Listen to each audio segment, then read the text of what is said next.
Let's get ready to rumble!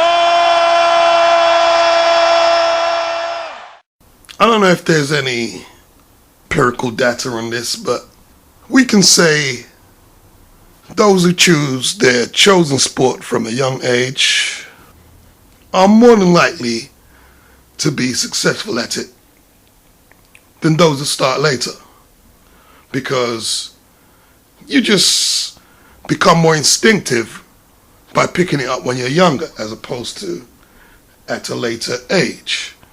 Also, the early development of muscle memory is invaluable. Floyd Mayweather, pound for pound best fighter today, started boxing at an early age. So don't argue with me. Right? Mexican fighters, in particular, start very young. And some even forge their documents out there to get their license, their pro licenses. And they're, trading punches for money from a young age. You know? You get exceptions, like Bone Crusher Smith. He turned pro at 28 years of age. Hopkins turned pro at 23, but I'd imagine that he was boxing while he was in jail. Nate Campbell, he started at 24. Ernie Shavers at 22. Hasim Rahman at 20. I could go on, there's loads more, you know what I mean? But you get the drift. All these dudes were, well, Shavers wasn't a world champion, but he was a world title contender and considered by many to be the hardest puncher that's ever graced the sport. You know? But age is a different factor than natural ability. Like when I used to go to school, I used to be in the soccer team. And sometimes if we'd have a crisis up front with our centre forwards, we had this stupid coach, Mr. Thomas, man, and he'd come up with some harebrained idea that by taking the fastest runners and using them as centre forwards would be an adequate solution to the lack of centre forwards we had at that time. You know, as if all there is to playing up front as a centre forward is being fast. Like, just speed alone is going to get you a bag full of goals. Hell no. Takes more than that. You need good ball control. You need a good shot. You just need technical ability. It takes a lot more than that. You need good instincts. You have to know how to play with your team, etc., etc. You know? And the two forwards, I've got them in, I'm not going to say their names because in case they come by the video, but it was two black guys. Very fast, very tall. And when they played, just flopped. The whole idea just flopped. Both times. Because they only played twice between them. Because after each time they flopped, they weren't getting back in again. Simple. You know, they were doing things like shooting and the ball would go off for a throw-in. They'd miss by that far. You know, they couldn't link up with the midfielders. Just didn't know what they were doing. So what I'm really saying is being good at one sport is not necessarily going to bring you success in another one. And in the last video I dropped today about this guy Michael King, who is searching for the next American heavyweight champion, he's recruiting from basketball, probably athletics, and American football. King is presumably making the assumption that he's going to find some 6'3", 15, 16 stone athlete with the natural instincts to become a great fighter. And when I was reading the article, one of his top prospects came from an American football background. And it just like stopped me dead in my tracks. And I said in the video, why is it in America when these guys search for a heavyweight boxer, they always go to the NFL? And why do these guys who either play in the NFL or American football all think they can box? You know? Because, okay, it could work, but past history tells us no. No. Because while American football is not a combat sport, but it's a very physical sport where they have to wear padding and they take some serious hits from guys weighing up to 250 pounds, charging at them at full pace and shit like that. You know what I mean? So it's not lightweight stuff we're talking about there. And admittedly, I don't know the in and outs and tactics of American football. You know, but it's a very physical game. And boxing, despite what you might believe, is not all just brute mass physical strength. Like, for instance, Wayne Rooney had an arm wrestling contest with Ricky Hatton, and he beat him. For all those who don't know, Wayne Rooney, he's a professional footballer. And you got the likes of Curtis Woodhouse, who was a professional footballer. He's now boxing professionally. He actually took Frankie Gavin the distance and gave him quite a good fight. But he's never going to become a great fighter. He just won't be able to make the adjustments that's required to, let's say, be a European champion. Forget world level, you know. He's a footballer who fancies his hand at boxing. And the fitness from his football days will more than likely give him a better start than Joe Bloggs, who goes in the pub and eats a bad diet every day and doesn't work out regular.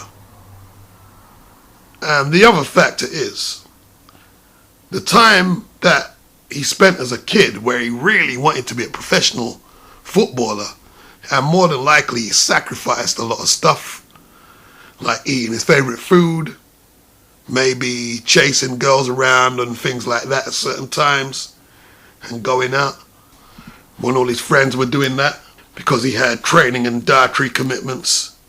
Like, it's going to be very hard for him in his mid-20s or however old he is to duplicate that twice into another sport.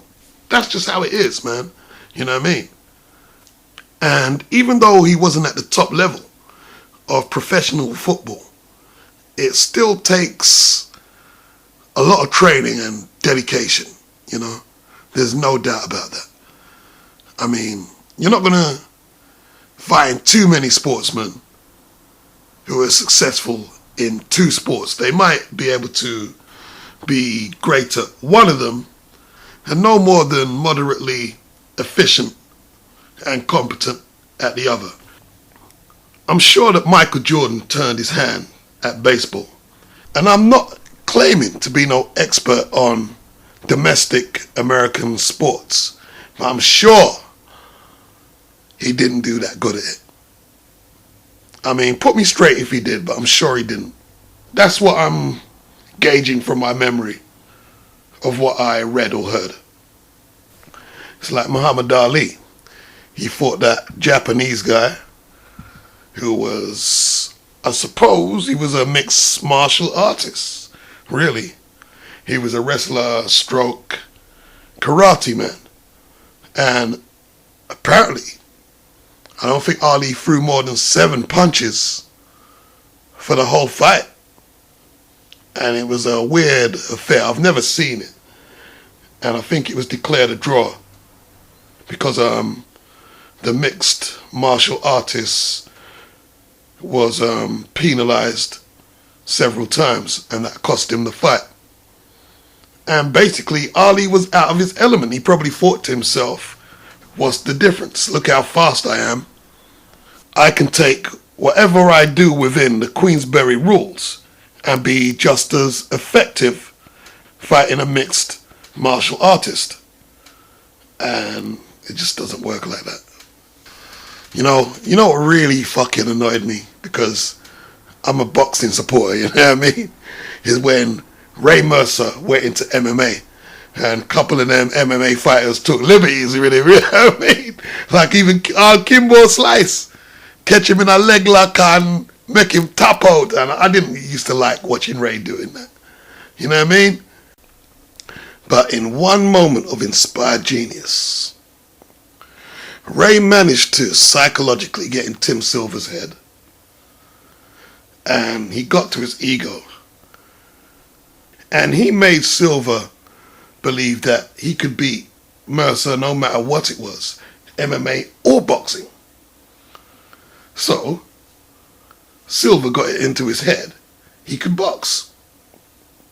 I'll stand there and I'll trade with you toe to toe. He comes out, first punch. Mercer takes him out, one punch, first punch of the fight. Because learning that boxing stance takes time, right? It takes ages to build up the muscle memory in your individual sport. You get what I'm saying?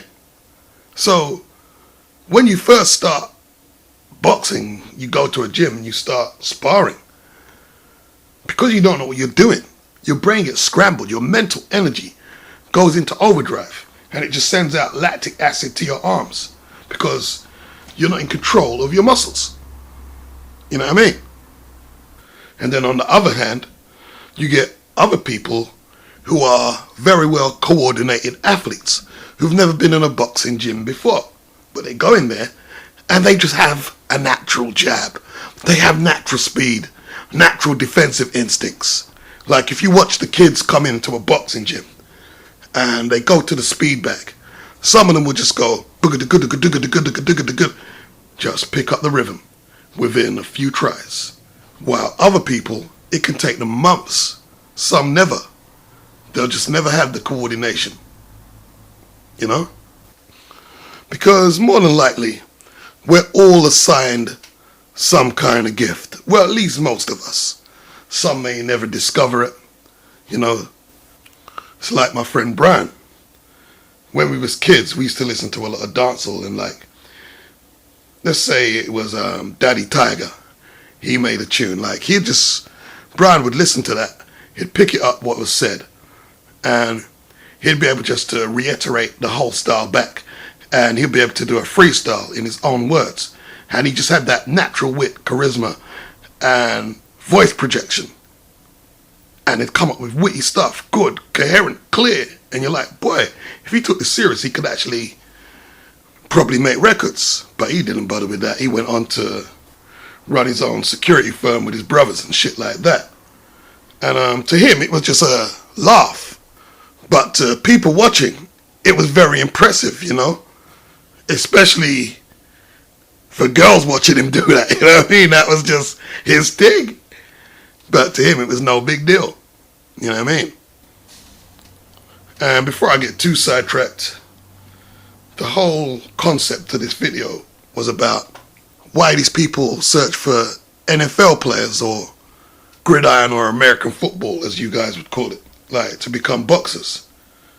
You know? And it seems like people like Seth Mitchell, he probably, I'm not sure, he might have picked up an injury where he couldn't be effective playing American football no more. And maybe he turned to boxing.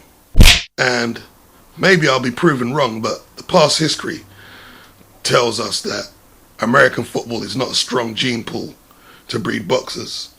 Like you had Ed Too Tall Jones. In the year of 1979, his boxing career lasted a year. He had 6 victories, 5 by KO, and he wisely called it a day. You know what I mean? He probably just wanted to get it out of his system. Then you have dudes like Mark Gastineau. And I particularly remember this guy because I think he was quite a high profile NFL player, and he decided he wanted to be a boxer. And they gave him a few knockover jobs to pad up the record. And then he fought some guy named Tim Anderson. Now, Tim Anderson was the epitome of a journeyman. You know what I mean? I remember one time they imported him over here to fight Derek Williams. And Derek Williams was a British heavyweight who had many lackadaisical moments in the ring. You know what I mean? And he made Derek look like flipping Superman. Like Derek just blasted him out in about 40 seconds or something like that. By the way, Derek Williams was a very late starter as well. But let's get back to the Mark Gastineau Tim Anderson fight, which Tim Anderson wasn't supposed to win. He put some licks in Gastineau's skin, man. You know what I mean? Like he dropped him twice and he beat him on points. And they had a rematch, and Gastineau won the rematch. But there was an alleged poisoning, which Tim Anderson was on the wrong end of. Allegedly. Then you have Alonzo Hightower, who between 95 and 98 statistically had a very good record. 27 wins, 23 KOs, 1 draw, and 1 loss by KO. He actually fought Mark Gastineau as well, and he knocked Gastineau out in the second round.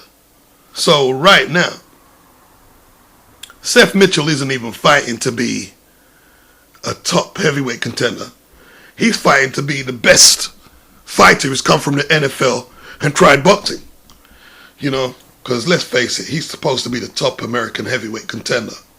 But if you look at his resume, Taurus Sykes, bum. Timur Ibragimov was supposed to be something, but bum. Zach Page, durable, skillful, but just a journeyman who loses most of his fights. You know what I mean? And they're the top names on his resume. And if anyone thinks I'm being especially hard on pro football, let me know if you can cite any names who've come from pro football and made it in pro boxing. In fact, if you can cite any other professional athletes from another sport who've made a success at pro boxing, let me know. Drop a comment. So this is Boxing Beats and Rhymes saying peace out.